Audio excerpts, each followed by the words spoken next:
o ang hindi mapanumbad ninyong Ama ang tutugon sa inyong mga kahilingan. Good morning mga kapatid.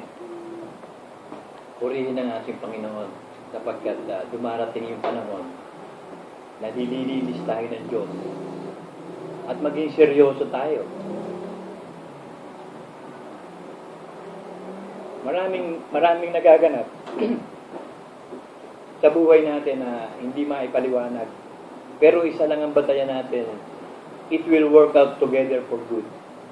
Kaya lang, panahon na para maging seryoso tayo, magsising lubos, maglinis. Linisin natin ang ating sarili sa mga kasalanan at maging malinis ang konsyensya natin na tunay na tayong mga Kristiyano na huwag nang dumating doon sa papaluin pa tayo ng gusto katulad namin.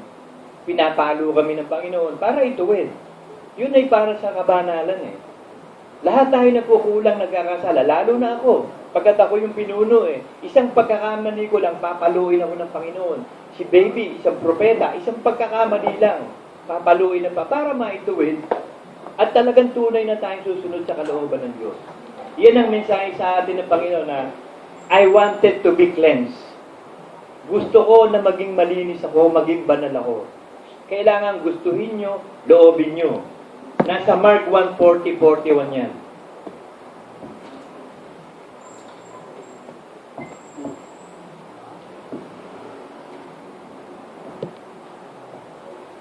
At lumapit sa kanya ang isang ketongin na namamanhik sa kanya at nanigluhod sa kanya at sa kanya sinabi, kung ibig mo, maaaring malinis mo ako. So, merong pagdanasa yung may kwentong na linisin siya ng Panginoong Yesus. Nandun sa puso niya na nagmamakaawa siya, naninigluhod siya na kung maaari linisin mo ako. So, ang number one factor na kailangan, talagang gusto mo maging malinis. Gusto mo talagang maalis ang sakit mo. At ang sakit natin ay ang kasalanan. It is the wages of sin. It's the wages of death. Sin is the wages of death. Ang kabayaran sa mga kasalanan ay kamatayan. May plano ang Diyos sa atin at bigyan tayo ng buhay na walang hanggan. At sa pagkaawa ay inunat niya ang kanyang kamay at siya hinipot, sinabi sa kanya, ibig ko luminis ka. So luminis yung may ketong at sabi ni Kristo, huwag mo ipagsabi kahit kanino kundi pumunta ka sa serdote. Hingin mo sa kanya kung ano ang kakailangan para sa na ikaw ay nalinis na. Maghain ka. Inutusan punta at ipakita na malinis ka na. Kasi sa Israel, kapag hindi ka malinis, parang secluded place ka eh. May area sila ng lugar ng mga may ketong. Hindi ka pwede makisama sa mga taong walang ketong. Segregated. So, dito ang ipinakikita ng Panginoon na talagang maglinis ka na dahil gusto ng Diyos na maging malinis. Sabi niya sa Matthew 3:12, lilinisin niya mabuti ang kanyang giitan. At siya ang magbabautismo sa inyo, Espiritu at sa apoy. Ang bautismo sa apoy ay ang paglilinis. Nalalantad na ang pagkaginto natin. Matatanggal na yung takip ng trigo o palay. Lalabas na yung pagkaputi natin o yung kabanalan. Ito ang proseso ng Panginoon. So kung ayaw mo pa sumunod dito, baka finish or not finish, pass your paper. Hindi natin alam kung kailan tayo mamamatay. Ito biglang-bigla nga na. Pinabayaan ni baby yung diabetes niya. Nagkaroon ng grabing komplikasyon. 5 ang doktor niya. Meron siyang doktor sa endo, may doktor siya sa cardio, may doktor siya sa dami. Nitro ba yun? Nitropathy ba yun? Yung sa kidney. So lahat ng internal organ niya talagang bumigay.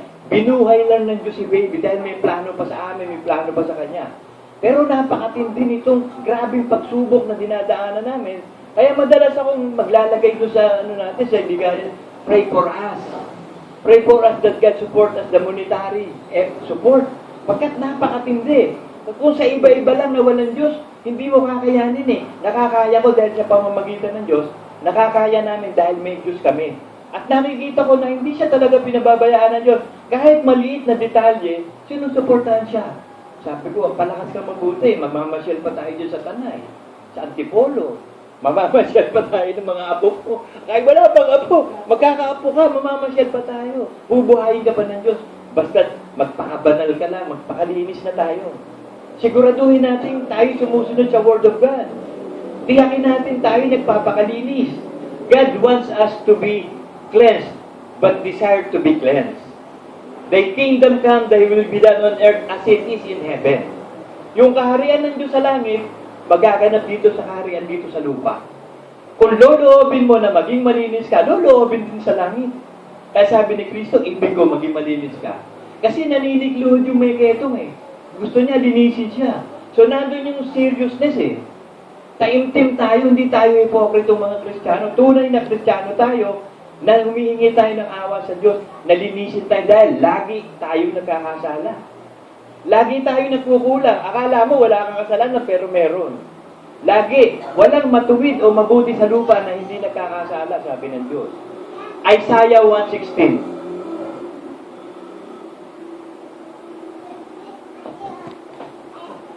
Huwag nyo nang paabutin pa na paluin kayo ng matindi. Eh baka hindi makalusot. Buti may second life. Pero yung second chance ng kaligtasan, wala. Isang beses lang ang pananampalataya.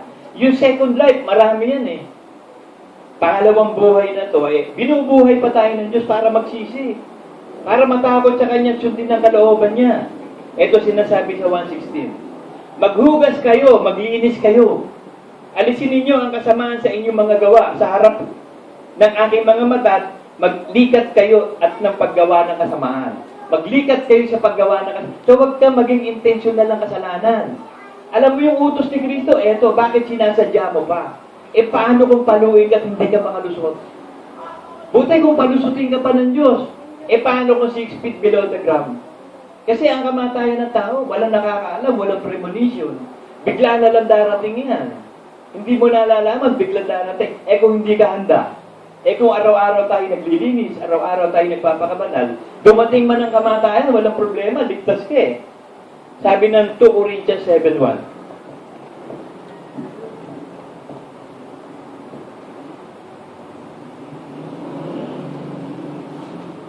Nagiging matalino lang tayo. Kasi yun ang sabi ng Diyos, maganda ka eh. Hindi mo nalalaman ang araw ng pagdating. Darating siya para magnanakaw. Ganon din ang kamatayan, biglang dumarating sa tao na parang magnanakaw. Yamang taglay natin ang mga pangakong ito, mga minamahal, magsipaglinis tayo sa lahat ng karumihan ng laman at ng espiritu na makasakdalin sa kabanalan ng takot sa Diyos. So magiging sakdal ang pagsunod mo kung matatakot ka sa Diyos. Matakot ka dahil siya ang pumapatay, siya ang bumubuhay, siya ang nagliligtas, siya ang nagdadala sa impyerno. So, iaasa natin sa Diyos ang lahat ng bagay at sabi naman niya, mapalad ang walang ibang inaasahan kundi ang Diyos. At ang pinakamaliit na bahagi na katawan ni Kristo sa iglesia ay ang pastor. Pagkat ang pastor walang trabaho eh. Siya ang pinakamababa, pinakamahirap. At sabi niya, nang ako ba'y nagutom, ako ba'y pinakain mo? Nang ako ba'y magkasakit, ako ba'y dinalo mo? Ako'y hubad, dinamitan mo ba ako? Kung ano ang ginawa mo sa kaliliitang kapatid ko, ginawa mo sa akin. Eh, sugo pa ng Diyos yan eh. Ang sugo ng Diyos, baka mahalin mo lubos. Tinan mo si Rahab sa Wall of Jericho. Sinuportahan niya yung mga sugo. Iniligtas siya at sambahayan niya. Si Moses, tinanggap na sugo. Si Kristo, si Brother Manny, ako. Pag tinanggap mo, magbigay ka nga lang ng isang malamig na tubig sa isang propeta, tatanggap ka na ng isang gantimpalanan sa propeta, eh yung pakamahalin mo pa, suportahan mo ang isinugo ng Diyos, ginagawa mo yan kay Kristo. Hindi masasabi sa'yo ng Panginoon yung salita niya na, ako'y nagkasakit, tinulungan mo ba ako? Ako'y nagutom, pinakain mo ba ako? Eh kung ano ginawa mo doon sa kaliliitang kapatid ko, eh ginawa mo sa akin. Huwag maisabi sa atin ng Panginoon yun. Napakahalaga na ng pagbabago. Napakahalaga na ng pagsisisi. James 4:8.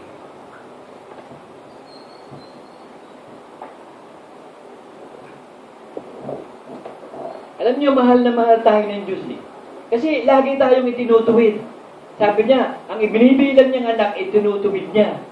So maraming paraan ng Diyos ng pagtutuwid. Isa yung sakit. Maging seryoso ka, pag may sakit ka, gamutin mo. Sabi ni Kristo eh, kailangan ng manggagamot ang may sakit. So huwag mong pababayaan ang sakit mo. Kung hindi makuha ng lehens at panalangin, pumunta ka na sa doktor. Doktor ang ginawa ng Diyos para magpagamot ng mga katawan natin. Pero yung espiritu kaluluwa, hindi kaya ng doktor yun eh. Ang Diyos yun. So ang doktor natin sa espiritu at kaluluwa, ang Diyos. Pero may doktor din tayo sa katawan eh. Yung mga doktor dito sa mundo. bukod sa Kristong doktor, kung hindi pa, yun ang hindi paraan. Ang paraan yung dumaan ka sa doktor. Magsilapit kayo sa Diyos at siya'y lalapit sa inyo. Maglinis kayo ng inyong mga kamay, kayong mga makasalanan, at dalisayin ninyo ang inyong puso, kayong mga may dalawang akala. Baka double-minded ka pa. Binigyan ka na ng Diyos ng chance na maging Kristiyano. Binigyan ka ng chance na makasunod. Ba't ayaw mo pang gawin sarili mo na alagad talaga? Italaga mo na ang sarili mo bilang alagad ng Panginoong Hesus. Susundin mo lahat ng kalooban ng Diyos. Magsakripisyo ka dahil ikaw ang maliligtas eh. You have to work out your own salvation. Magsakripisyo ka, mahalin mo yung sarili mo, iligtas mo. Walang magliligtas sa'yo kundi ang Diyos at ikaw. And you have to work out. Magpapakahirap ka, magpapagal ka, magsusumikap ka, magpakalinis at magpakabanal-banal. Wala nang lalalabing panahon. Sabi ng 1 John 3:3.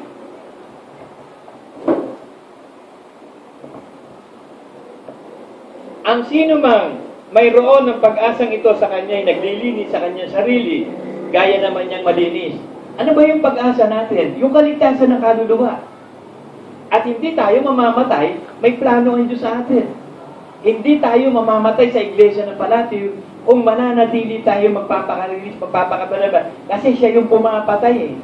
So kung nakita na ng Diyos na ang buong iglesia ng Palatio, Las Piñas at Baras, nagpapakabanal-banal ang lahat, hindi niya tayo papatayin, mananatili tayong buhay, bababa si Kristo. Pero nasa iyo eh, nasa iyo ang choice. Kailan mo pa gagawin totoong alagad ka? Kailan mo ka pa magiging seryoso, sumunod talaga? Nasundin siya up to the smallest detail ng salita. Magiging katwiran mo, katwiran ni Kristo. It is written, it must be done. Yun din ang mga katwiran ng mga hari, di ba? Yung mga may mga prinsipyong hari. It is written, it must be done. Tinan mo yung sa Ten Commandments, di ba? Si Yul Brynner, ano sabi niya? It is written, it must be done. May mga prinsipyo, may paninindigan tayo, may pagkalalaki tayo. Lahat tayo, yung mga babae, magpakalalaki kayo. Manindigan kayo. It is written, it must be done. Hindi pwedeng ang pagkakristyano mo, kunwari yan. Huwag ka na magkristyano. Kasi hindi rin gagawa ang Diyos sa iyo eh. Pag hindi malinis ang konsyensya mo, hindi mo malalaman ang hiwaga ni Kristo. Nandun na sa malinis na buti, malinis na pananampalataya at hindi pakunwaring pananampalataya. Ephesians 5:25-26 ang dapat mangyari sa atin.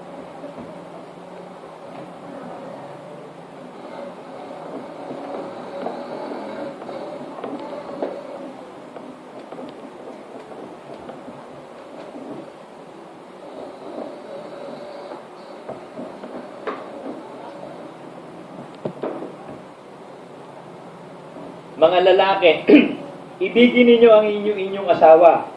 Gaya naman ni Kristo na umibig sa iglesia at ibinigay ang kanyang sarili dahil sa kanya upang kanyang pangapanalin nito na nilinis sa pamamagitan ng paghuhubig ng tubig na may salita. So ang paglilinis na gagawin ng Diyos sa atin, may tubig na may salita. Kasi yung tubig, panlinis yun eh. Lilinisin ka ng tubig, pero may salita ng Diyos ang panlinis. Malilinis ka sa pamamagitan ng salita ng Diyos. Lahat ng salita ng Diyos na gagawin mo, hindi na yung dati mong pagkatao. Huhubarin mo na yung datihang pagkatao at ibibigin si Kristo. Sabi ng James 1:21, kaya't ihiwalay ninyo ang lahat ng karumihan at ang pag-apaw ng kasamaan at tanggapin ninyo na may kaamuan ang salitang itinatanim na makapagliligtas ng inyong mga kaluluwa. So, ang makakapagligtas ng kaluluwa natin, si Kristo, ang salita ng Diyos, pero alisin mo muna lahat ng kasamaan na nag-uumapaw sa iyo. Linisin mo muna ang sarili mo. At maitatanim sa iyo ang salita ni Kristo na makakapagligtas ng kaluluwa mo. So, ang makakapagligtas sa atin si Kristo at ikaw. Gagawin mo yung pananampalataya. Maninindigan ka. It is written, it must be done. Magkaroon ka ng paninindigan matibay. Sabi ng Hebrews 9:14.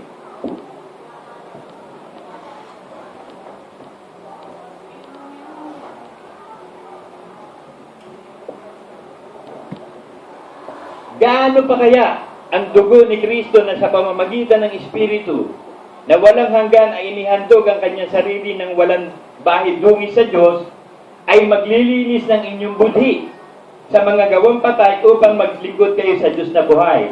So makakapaglingkod lang tayo sa Diyos kung mayroon tayong malinis na budhi. At ang malinis na budhi, hindi nagsisinungaling. Tapat siya sa kanyang sarili, tapat siya sa Diyos. 1 Timothy 1:19.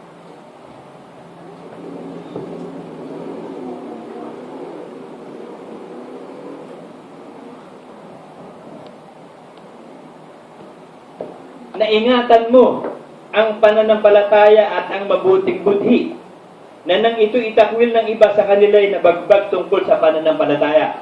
So, iingatan mo ang isang malinis. Ibig sabihin, ini-maintain mo. Pag pinili mo na talagang magsisina, maging seryoso na susunod ka sa lahat, hindi mo nasasadyain ang kasalanan, magiging tunay na alagad ka, iingatan mo yung pananampalatayang yun.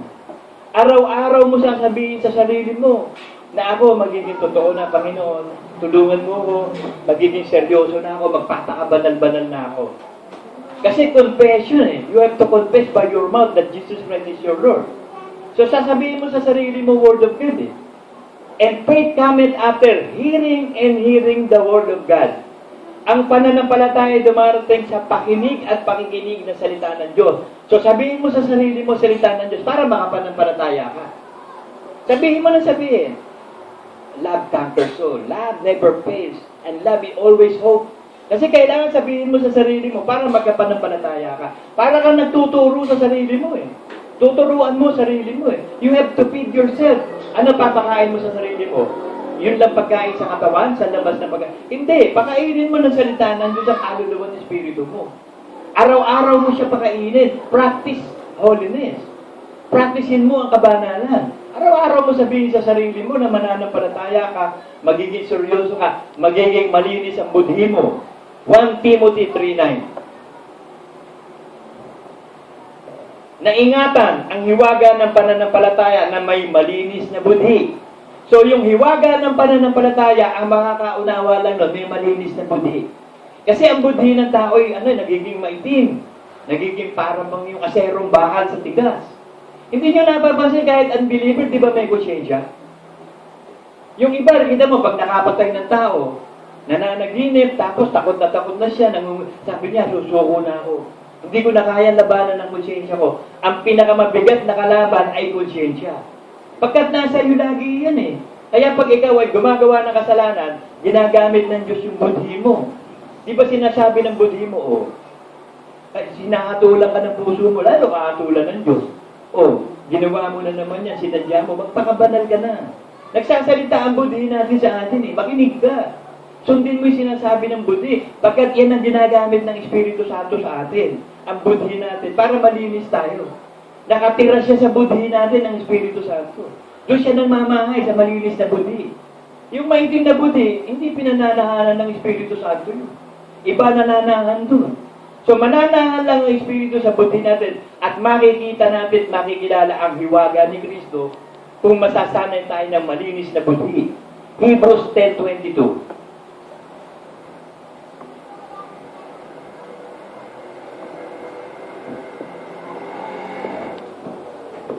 Tayo magsilapit na may tapat na puso sa lubos na pananampalataya na ating mga puso na winisikan mula sa isang masamang budhi at mahugasan ng ating katawan ng dalisay na tubig. So dati masama budhi natin Di ba gawa lang tayo na gawa ng kasalanan? Masaya pa nga tayo sa paggawa ng kasalanan. Hindi, masama pa yung budhi mo Kaya, except a man to be born again, he cannot see the kingdom of God. So kailangan isilang na muli ang isang tao, magkaroon siya ng malinis na budhi. Isilang siya sa isang bagong pagkatao na malinis na banal. Pag hindi nangyari sa isang tao ang pagiging born-again experience, hindi magiging malinis ang budhi niya, hindi niya malalaman ang hiwaga ni Kristo, hindi niya makikilala si Kristo. At lalong hindi niya masusunod ang kalooban ni Kristo. Pagkat ang hiwaga ni Kristo ipinapahayag sa mga anak ng Ama Doon lamang sa may malinis na budhi. Sinasabi ng Colossians 2:2,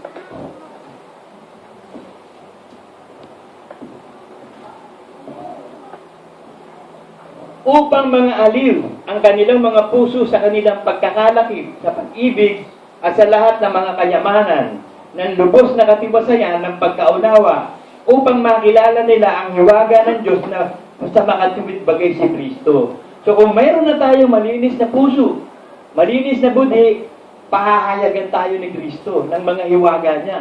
At maiintindihan mo, maunawaan mo ang will of God, at magagawa mo pa. Ezekiel 36:26.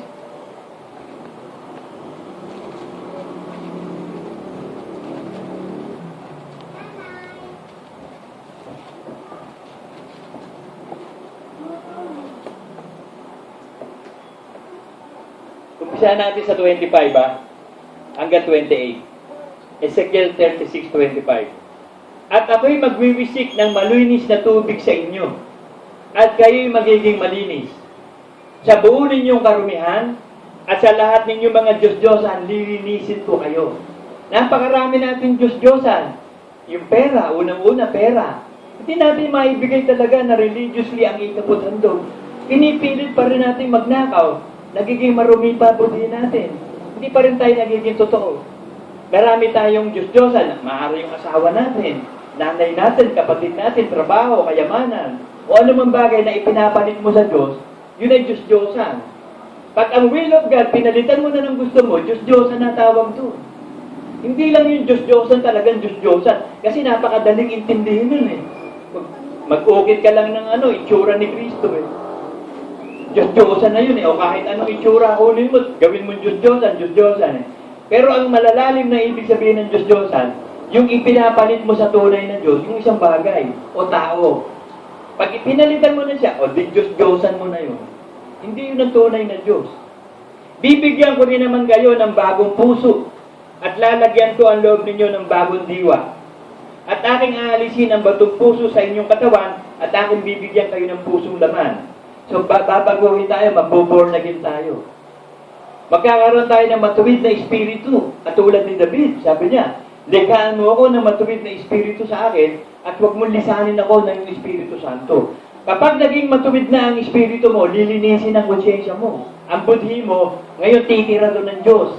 Ang Espiritu Santo titira. Mananahan sa ating espiritu. Na ang gagamitin ay ang ating budhi. Bibigyan ko din naman kayo ng bagong puso. So magkakaroon tayo ng isang bagong buhay. Aalisin yung batong puso o yung pusong luma o yung dating pagkatao. At ginawa ni Kristo yun sa krus. Nung mamatay siya sa krus, ipinako yung dating pagkatao natin. Yung batong puso, wala na. At binigyan tayo ng isang bagong buhay o resurrected life, katulad ng buhay ni Kristo. At ang sino mang makipag-isa kay Kristo, bagong nilalang. So bago ka na. Kung bago ka na, mabuhay ka na sa salita ng Diyos. Kasi ang bagong nilalang lang ang pwedeng mabuhay kay Kristo. Yung luma, si Satanas ang pwedeng mabuhay dun eh. Paghawak ni Satanas ang lumang pagkatao natin. Kaya minsan, uudyukan ka lang ni Satanas. Pag pumayag yung lumang pagkatao mo, magagawa mo gusto ni Satanas. Pero pag nilabanan ng bago, yung udyok ni Satanas, at sasabihin mo sa sarili mo na, patay na ang dati kong pagkatao, bago nilalang ako. Doon tumatakbo si Satanas. Alam nito pala sikreto, na siya'y patay na at bago na siya. Hindi na makakagawa si Satanas, takbo na. Kasi ginawa mo yun sa pangalan ni Jesus eh. Ibig sabihin ng pangalan ni Jesus, pamamaraan ni Jesus. Di ba sasabihin mo, hinuhuli kita sa pangalan ng batas. Di ba? So yung paghuli mo, babasahan mo ng, Amanda rights ba? Miranda rights. You have the right to remain silent. Ibig sabihin, paraan ng batas yun. Ganun din ang paraan ni Kristo. At ang paraan ni Kristo, Word of God. So kapag dumadaan ka sa Word of God, dumadaan ka sa pangalan ni Jesus. Na iyon ang pamamaraan. At ang pamamaraan ni Jesus sa bautismo, bautismohan mo sila sa pangalan ng Ama, ng Anak, at ng Espiritu Santo. Yung iba sabi, bautismohan mo kay Jesus.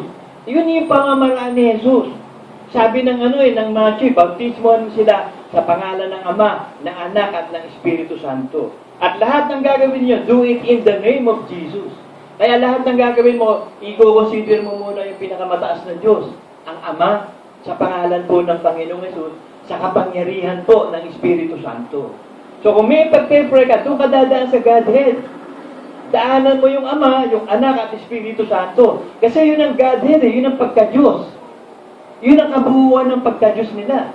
Huwag mo questionin bakit ganun. Paniwalaan mo lang. Huwag yung mga matayog ang pag-iisip mo, bakit ganito ba? Yun ang paraan eh. So gawin mo yun sa pangalan ni Jesus. At aking ilalagay ang aking espiritu sa loob nyo. So ang Holy Spirit ilalagay sa ating renewed spirit. Magkakaroon tayo ng tinatawag na isang bagong budhi, isang malinis na budhi. At palalakarin ko kayo ng ayon sa aking palatuntunan. So ang gagawa ng pagpapalakad ang Diyos. Paano? Bibigyan ka ng pagnanasang paggawa. Mararamdaman mo na meron sa loob mo naghihikayat sa'yo na magpakabadal ka. Maglinis ka ng konsensya mo. Meron bumubulong sa puso't isip mo na magpakalinis ka na. Yun ang paraan ng Diyos eh. Pagkat ang paggawa at ang pagbibigay ng kapangyarihan o yung tinatawag na desire ay nagmumula sa Diyos yun eh. Siya ang gumagawa ng lahat sa atin. Maging sa paggawa at sa pagtilos, ang Diyos ang gumagawa. At aking ilalagay ang aking espiritu sa loob nyo at palalakarin ko kayo ng ayon sa aking mga palatuntunan at inyong iingatan ang aking at isasagawa. So yung tunay na may malinis na budhi, tunay na born again na, palalakarin na ng Diyos ayon sa kanyang palatuntunan at ang palatuntunan niya, Word of God. At isasagawa mo. Ang Espiritu Santo mag-uudyok sa'yo, papayag ka lang na maging instrumento. Magagawa mo na. At magiging malinis na malinis sa konsensya mo. At lagi kang nagnanasa. Sabi sa Acts 24:16.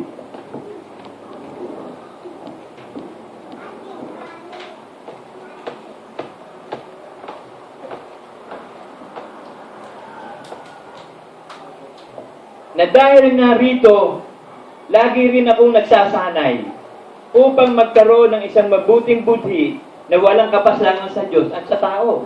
So malinis ang budhi mo sa Diyos pati sa tao. Hindi ka nanloloko ng tao, hindi ka nagsisinungaling. Lalong hindi ka nagsisinungaling sa sarili mo. Hindi ka tagapakinig ng salita, tagatupad. Na dinadaya mo sarili mo, hindi mo dinadaya sarili mo. At nagsasanay ka sa isang malinis na budhi. Ibig sabihin, lagi mong gagawin ang katotohanan. Pag kikilos ang kasamaan o kasinungalingan, labanan mo, huwag kang pumayag. Romans 9:1.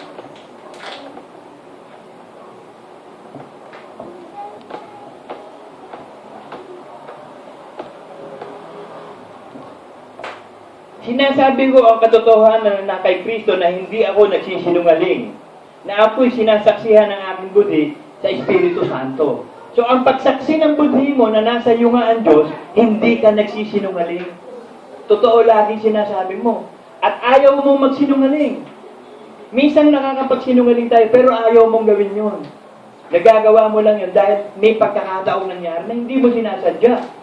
Hindi ka nagsisinungaling. Nakapagsinungaling, pero hindi ka nagsisinungaling. 2 Corinthians 1:12.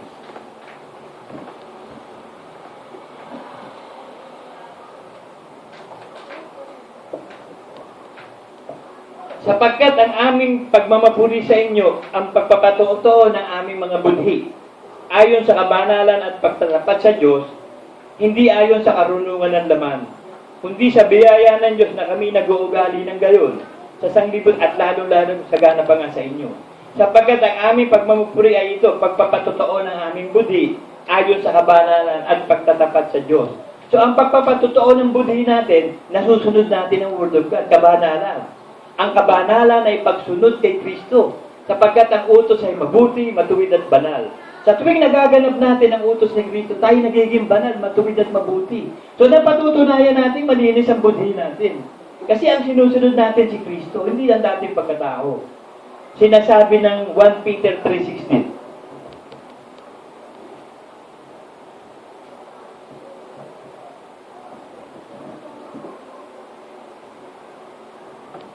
Nataglay ang mabuting budhi upang sa mga bagay na salitain laban sa inyo, mapahiya ang mga nagsisipag-alipusta sa inyong mabuting paraan ng pamumuhay kay Kristo. So kahit na yung mga mag-aalispusta sa labas, alipustain tayo, makikita nila na talagang malinis ang budhi natin, malinis ang pamumuhay natin. Mapapahiya sila sa mga ginagawa nila. Hindi mo kailangan magigante o lumaban. Sila mismo mapapahiya sa sarili nila. Hebrews 13:18.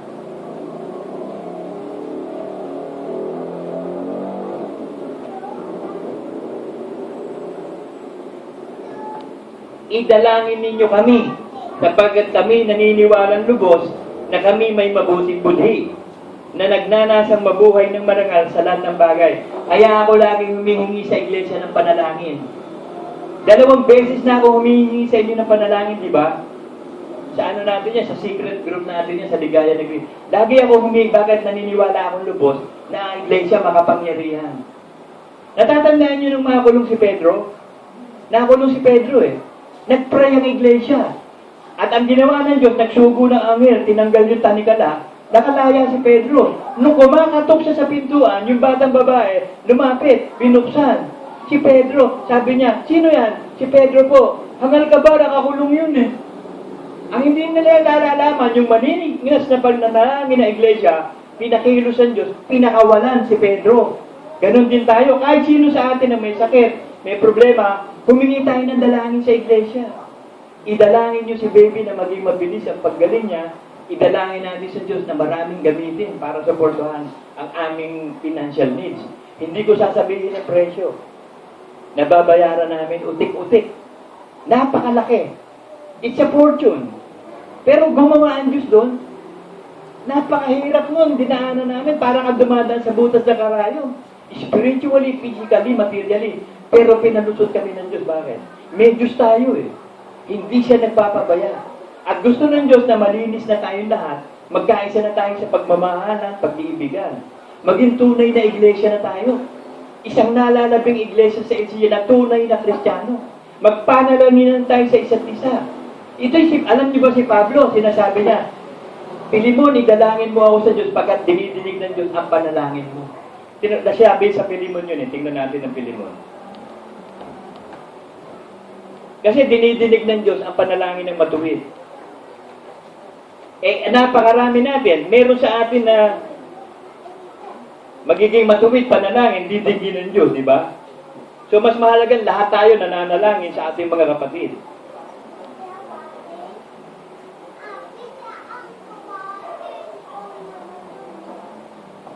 Ito sabi sa Pilimon 1:22.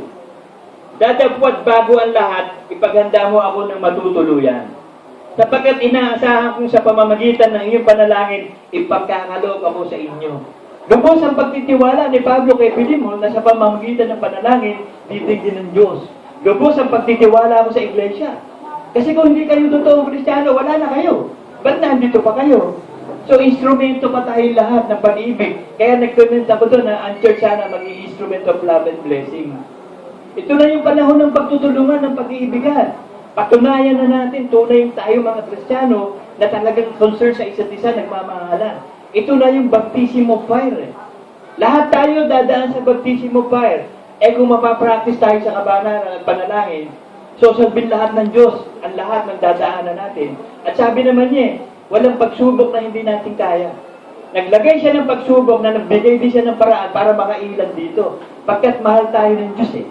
Pero kailangan, manampalataya tayo, sumunod talaga. Sinasabi ng Romans 13:5.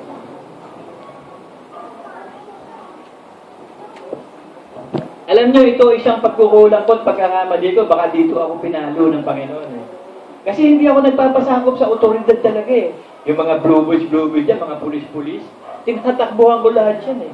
Pero nung mabasa ko itong Romans 13:5, kailangan kong ganapin ng pagpapasakop sa malinis na budhi. Basahin ko sa inyo. Kaya nga, dapat na kayo pasakop hindi lamang sa kagalitan, kundi naman dahil sa budhi. Kasi all authorities, itinatag ng Diyos eh.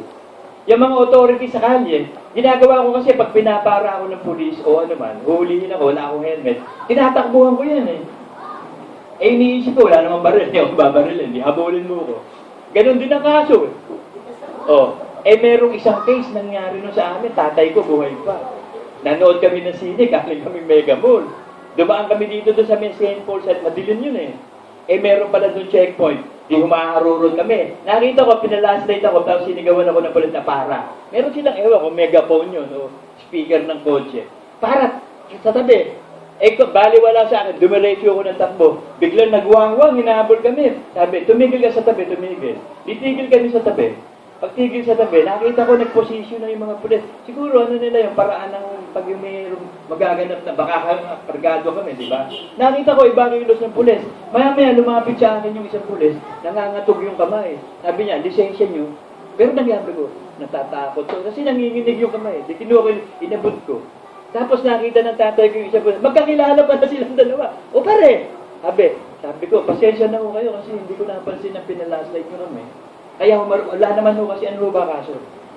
Hindi, nag-checkpoint kami yung sa yung motorcycle in tandem. Maraming krimen, kaya namin kayo sinaipon. Pasensya na ho kayo. Pero nakita ko talagang bumuwento sila. Kung yung araw na yun, kung gumawa ako ng masamang kilos, pinagbabaril kami. Ako natuto ko, sabi ko, talagang dapat sumunod sa otoridad. Ang dami ko ng beses ginawa yan. Kahit yung highway patrol, tinakbuhan ko yan. Dito, nahuli ko sa Red Forest, nakamotor pa. Sa pinara ako, titigil ako. Pagtigil kong gano'n, pinara, lisensya mo. Ako, bossing, dito lang muna ako tatabi. Bibigay ko.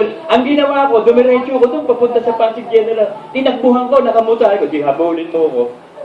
Lilingon-lingon ako, wala. Hindi siya, alam ko, lusot na. Sabi ko, hindi dapat gano'n eh. Dapat pasakop tayo sa otoridad. Sabi ko, sige Lord, ito yung isang tinutuwid mo sa akin, magpapatuwid ako. Mula ngayon, hindi ko natatarantaduhin ng mga pulis. Kasi may pagkatarantado rin ako eh. Madalas hindi ka kasi ako mapagkamal ng pulis eh. Nahuhuli ko minsan, kunwari pulis eh. Napagkakamal ng pulis, ang ginagawa ko na lang, kapag yung, sinasaluduhan ko lahat yung mga pulis. Pero mali eh. Mali talaga dapat pasakop sa otoridad mga kapatid. At bago tayo magtapos, ang idinadalahan ko sa inyo na pray for us. Magkaroon talaga tayo ng tunay na pagmamahalan. At kung meron ba yung konting barya-barya na pwedeng itulong, open kami kasi napakatindi ng dinadaanan namin pinansyal at spiritual ngayon. Amen.